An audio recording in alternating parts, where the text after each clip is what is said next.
So March 20th, 2003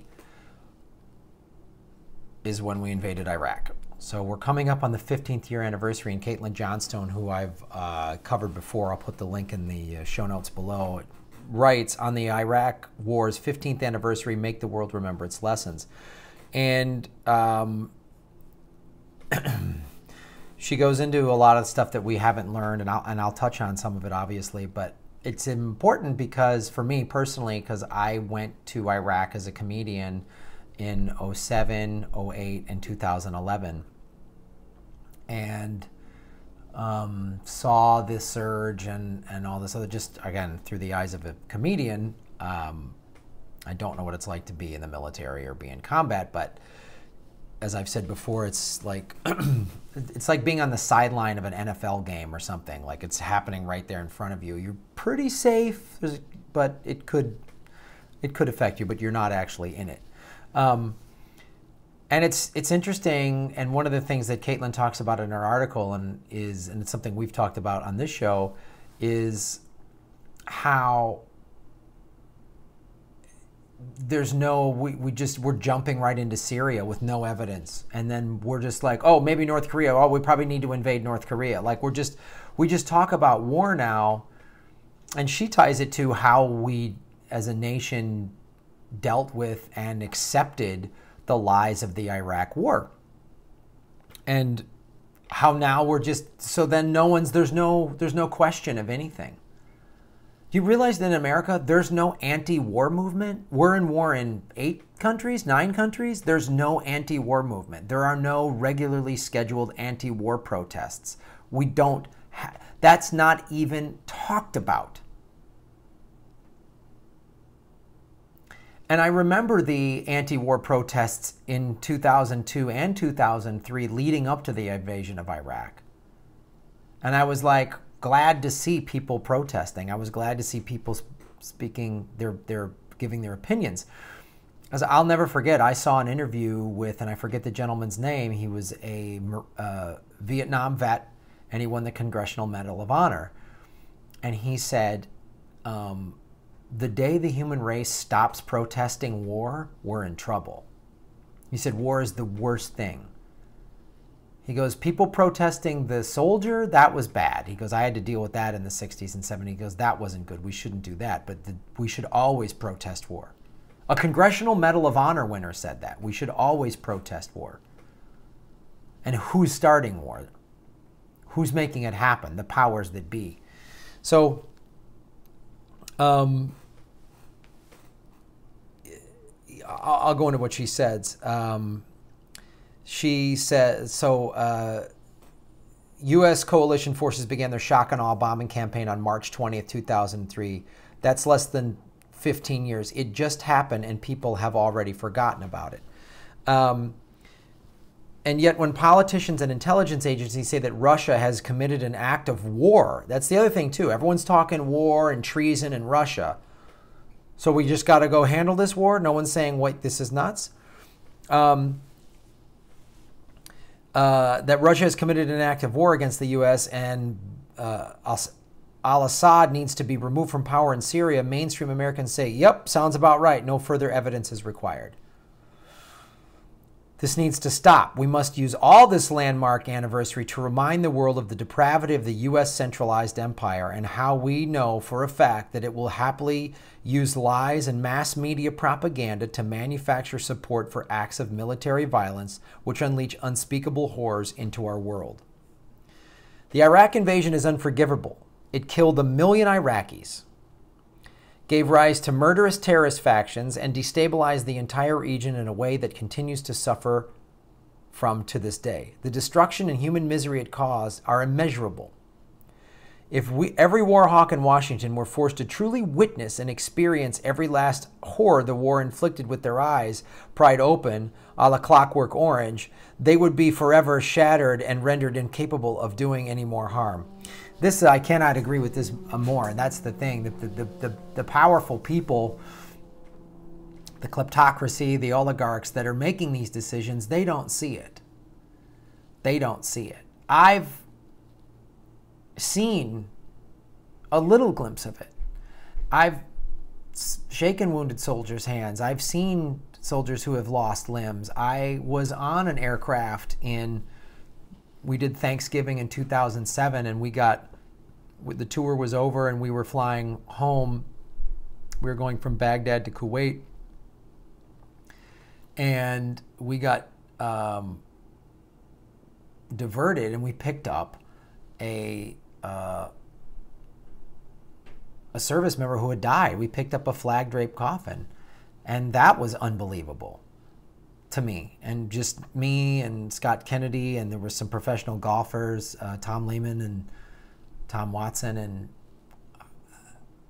we're all crying looking at this. And that's just what happened to one American family. Not to mention the destruction I saw in Iraq and Afghanistan to the people that live there. In Afghanistan, there's just orphans running around on the street. In Iraq, you saw the destruction of everything.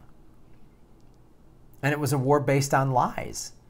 And I think if these rich people had to, commit their children to these wars, and then go see what it did to the people over there, I think it would change.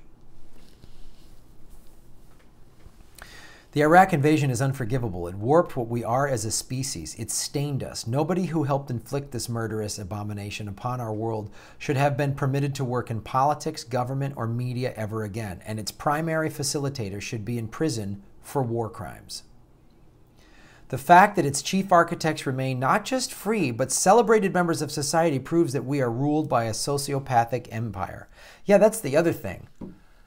Remember a couple months last year, George W. Bush was on Ellen. Oh, we all miss him. Shut up. When I hear people on the left say, boy, I miss Bush. Never thought I'd say that. No, he's awful.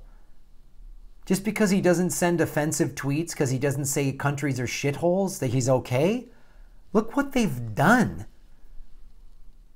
Look what they've done. And as a result of what happened in Iraq and just no congressional approval, no nothing, then look what Obama did. How many lives has Obama ruined with all of his drone strikes? And everyone's talking about, the Democrats could have regulated guns. I could go on and on. But nobody suffered any consequences. No changes have been made. No transparency measures of checks and balances put in place to ensure that the U.S. war machine is never again permitted to paint the earth red with the blood of innocent in an act of mass murder justified with lies. Same thing with the banking industry. Not as egregious, obviously, but just as you see the theme here, those in power, the military-industrial complex, the corporate machine that runs everything, they can do whatever the hell they want, and there's no regulation, there's no laws, nobody goes to jail, nothing changes. This is why we're just going war. We're just like, oh, Syria, North Korea, Russia, just war. Come on, we're going to keep going to war. The banking industry is acting exactly how it did in 2007 and 2008. 10 years later, we've learned nothing from that. We've learned nothing from Iraq. The U.S. war machine has been lying to us about what is going on in Syria, Iraq's next-door neighbor. It has been funneling money and weapons to known terrorist factions in that country for years. It has established a permanent military presence there with the stated goal of effecting regime change. That's what we did in Iraq, and look where we are. 500,000 people have died already because of the empire's relentless destabilization campaigns in that country. And, just like Iraq, it is done under the pretense of humanitarianism while really being all about resources. The only difference is it's being done predominantly with violent militia groups and drones this time to prevent people from remembering Iraq. So as long as we don't put a lot of boots on the ground, then we don't care. We can just destroy everybody else's lives. As none of our lives are destroyed, then it's all right for us to just put all this fucking terror and mayhem all over the world.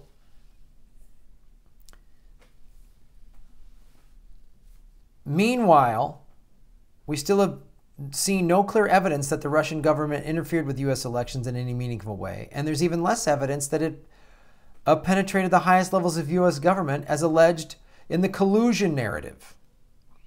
After well over a year of shrieking about Russia with steady increasing shrillness, we still have the same amount of proof that we started with, 0. And yet the shrieking is getting louder and increasingly more urgent.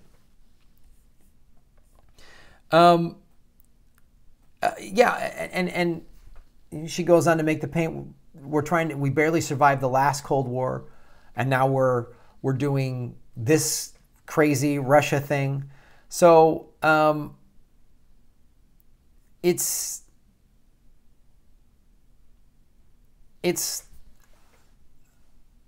so glad that Caitlyn Johnstone put this out there, and it's something we all should be doing on all of our social media.